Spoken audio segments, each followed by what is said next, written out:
मैं आप सभी का स्वागत करता हूं आपके अपने YouTube चैनल एसएमसी गुरु पर।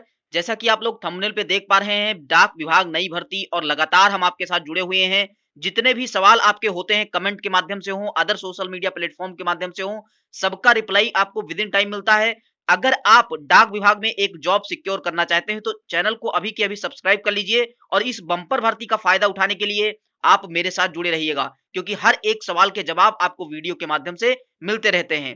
तो सबसे पहले यहाँ पर बात करें तो कुल पदों की संख्या 40,889 है।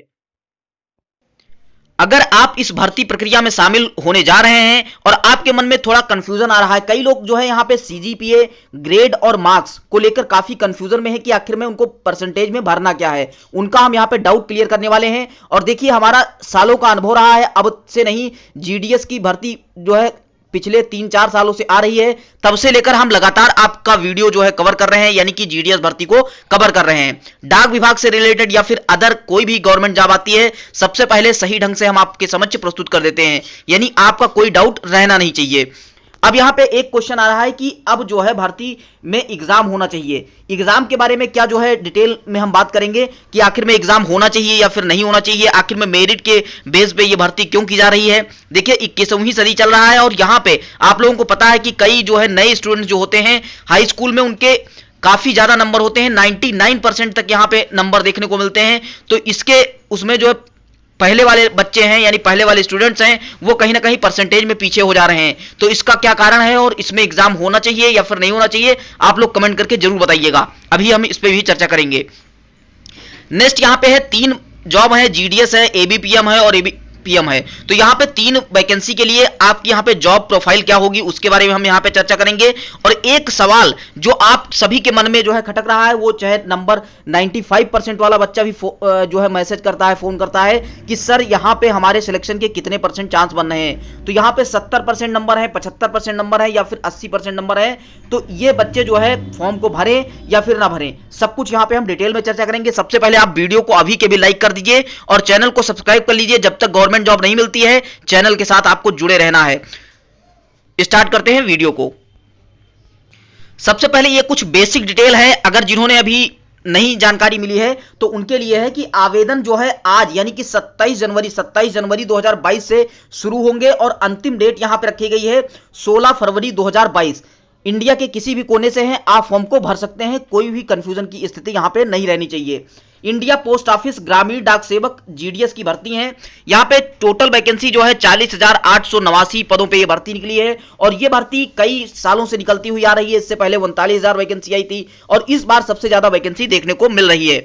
नेक्स्ट यहाँ पे है योग्यता की बात करें अगर, तो योग्यता यहाँ पे सीधा 10वीं पास मांगा गया है। अगर आप 12वीं पास हैं, ग्रेजुएशन पास हैं, पोस्ट ग्रेजुएट हैं, तो आपको कोई भी फायदा यहाँ पे नहीं देखने को मिलेगा। सिर्फ और सिर्फ यहाँ पे 10th के मेरिट बेस पे यहाँ पे आपका सिलेक्शन होने वाला है। और 10th में आपका गणित और इंग्लिश ये 2 सब्जेक्ट जो है कंपलसरी है, यानी कि आपका जो मार्कशीट हो उसमें ये 2 सब्जेक्ट लिखे हों, उनके नंबर लिखे हों, उनके परसेंटेज लिखे हों, ये जो है इंपॉर्टेंट हो जाएगा और इसको आपको डाउनलोड भी करके जो है अपलोड करना होगा फॉर्म भरते समय।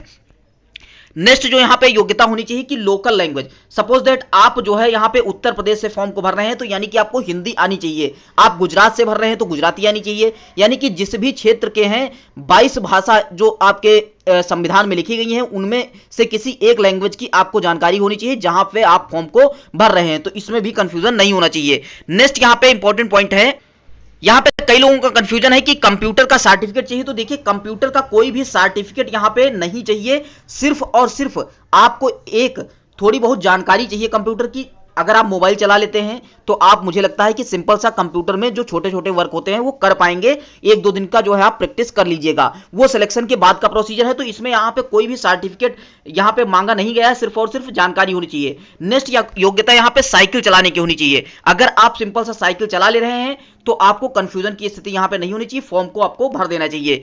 नेक्स्ट यहां पे इंपॉर्टेंट पॉइंट है कि उम्र सीमा की बात करें तो यहां पे 18 से 40 वर्ष की उम्र सीमा होनी चाहिए। किसी भी कैटेगरी के हैं आप, अगर आप 18 वर्ष पूरे कर चुके हैं तो फॉर्म को आप भर सकते हैं। अब यहां पे कई लोग छूट की बात करेंगे, तो छूट देखिए, आपको यहां पे ओबीसी के लिए 3 साल की छूट मिलती है और एससी एसटी के लिए यहां पे 5 साल की छूट देखने को मिलती है। जो कि संविधान में लिखित है और सब कुछ यहाँ पे उसी के आधार पे होता है। अगर आप सपोज दैट 45 साल के हैं और एससी एसटी कैंडिडेट हैं तो आप फॉर्म को आराम से भर पाएंगे, ओबीसी के हैं तो 43 साल के हैं तब भी आप फॉर्म को भर पाएंगे। लेकिन मैं मानता हूं कि अगर आप 43 साल के होंगे तो आपके हाई स्कूल में बहुत ज्यादा कम नंबर होंगे, तो उस स्थिति में आप फॉर्म भरेंगे तो आपको कोई बहुत विशेष फायदा नहीं मिलेगा। इसमें जो नए स्टूडेंट्स हैं जिनके परसेंटेज ज्यादा हैं वो फायदा लेकर चले जाएंगे। नेक्स्ट यहां पे है कि वेतन की बात करें तो वेतन यहां पे बीपीएम के लिए 12,000 से लेकर 29,380 रुपए यहां पे मिलता है।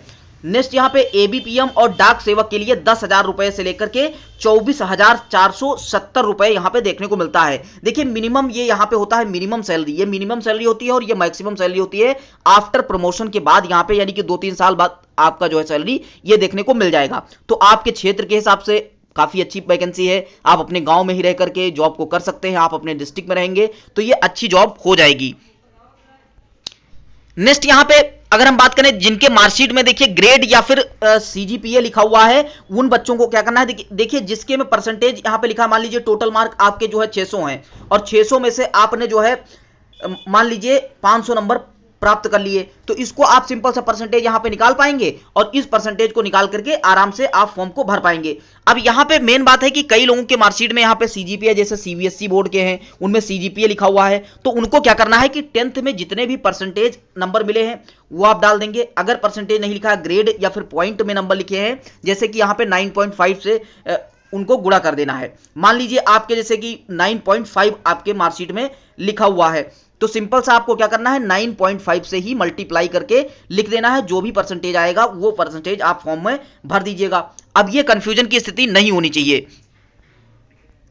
किसी भी स्थिति में आप फॉर्म को भरते समय यहां पे पॉइंट और ग्रेड ना डालें। अगर डालते हैं तो देखिए सिस्टम द्वारा ये जनरेट किया जाता है, जो सिलेक्शन का पिछला रिकॉर्ड रहा है उसमें कई स्टूडेंट्स पूछते हैं कि यहाँ पे कोई पर्सन जो है चेक करता है कि किसके कितने परसेंटेज हैं, उसके आधार पे मेरिट डिसाइड होती है, तो ऐसा कुछ भी नहीं है। देखिए सब कुछ यहाँ पे कंप्यूटर के माध्यम से ऑटोमेटिक होता है। अगर आपने परसेंटेज सही भरा है तो आपका लिस्ट में जो है नाम होगा।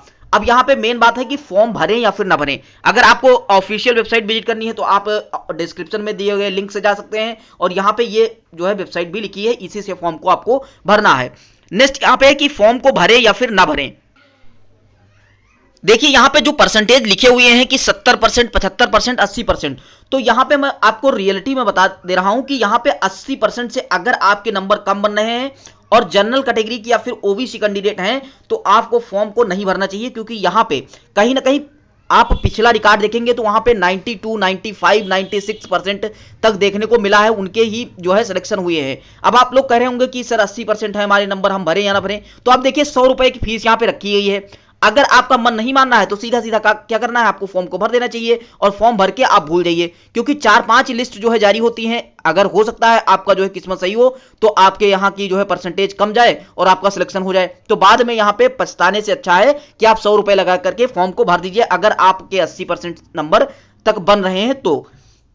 नेक्स्ट यहां पे 70% वाले भी बच्चे मैसेज कर रहे हैं कि हमको जो है फॉर्म भरना है। देखिए आपके नंबर काफी कम है और रियलिटी यही है कि यहां पे कट ऑफ जो देखने को मिलती है काफी हाई लेवल की मिलती है। तो आप फॉर्म को भरना चाहें तो आप अपनी स्वेच्छा अनुसार भर सकते हैं, और मेरा अगर माने तो आप फॉर्म को ना भरें, आप किसी अदर एग्जाम की तैयारी करें जिसमें एग्जाम होगा। अब यहां पे एग्जाम की बात जो है, देखिए आज मैं अगर बात करूं तो जितनी भी भर्तियां आ रही हैं, अगर मान लीजिए 40,000 वैकेंसी, 40,889 वैकेंसी आई थी, अगर यहां पे एग्जाम होता तो जिनके देखिए परसेंटेज ज्यादा है और वो एक्चुअल में पढ़ने वाले स्टूडेंट्स हैं तो उनको भी फायदा यहां पे कहीं ना कहीं मिलता। तो मुझे सरकार से अनुरोध भी है और आप लोगों से जो है मैं कहूंगा कि आप लोग एक बार कमेंट करके बताइएगा, जो भी आगे की परिस्थितियां बनती हैं, चाहे ट्विटर कैंपेन होगा या फिर कोई भी अदर सोशल मीडिया प्लेटफॉर्म के थ्रू हम गवर्नमेंट को सूचित करेंगे कि जिससे कि यहां पे इस परीक्षा में एग्जाम होना चाहिए, और अगर एग्जाम होगा तो जो अच्छे स्टूडेंट्स हैं वही यहां पे सिलेक्शन पाएंगे। और यहां पे सैलरी की बात करें तो सैलरी कम है, लेकिन आप अपने क्षेत्र में ही नौकरी पा सकते हैं, तो सैलरी के बारे में भी हम जो है यहाँ पे सरकार तक अपनी बातों को पहुंचा सकते हैं, बशर्ते आपको वीडियो को शेयर करना है, जिससे कि जितने भी बड़े यूट्यूब चैनल हैं और जो भी साथी हैं वो आकर के एक साथ हम लोग ट्विटर कैंपेन या फिर जो भी अलग चीजें मिलेंगी हम लोग करेंगे। तो यहां पे मेरा मानना है कि एग्जाम जरूर होना चाहिए, उसी बेस पे यहां पे डिसाइड होना चाहिए कि किसका सिलेक्शन होगा या फिर नहीं होगा। मेरिट बेस कोई यहां पे सिलेक्शन का प्रोसीजर नहीं होना चाहिए। नेक्स्ट पॉइंट यहाँ पे है कि जॉब प्रोफाइल आखिर में क्या है। तो देखिए जीडीएस ग्रामीण डाक सेवक होता है, बीपीएम यहाँ पे ब्रांच पोस्ट मास्टर होता है और एबीपीएम यहाँ पे असिस्टेंट ब्रांच पोस्ट मास्टर होता है और डाक सेवक होता है। तो 3 वैकेंसियां हैं, तो तीनों का आपको प्रेफरेंस कैसे भरना है और कौन सी अच्छी जॉब है, सब कुछ यहाँ पे जॉब प्रोफाइल हम नेक्स्ट वीडियो में कवर करने वाले हैं। तो चैनल के साथ जुड़े रहेगा और नेक्स्ट वीडियो आने का इंतजार जरूर करिएगा। डिटेल में हम चीजें चर्चा करेंगे। आई होप सारे डाउट आपके क्लियर होंगे। मिलते हैं नेक्स्ट वीडियो के साथ, तब तक के लिए जय हिंद, जय Bharat, thank you so much.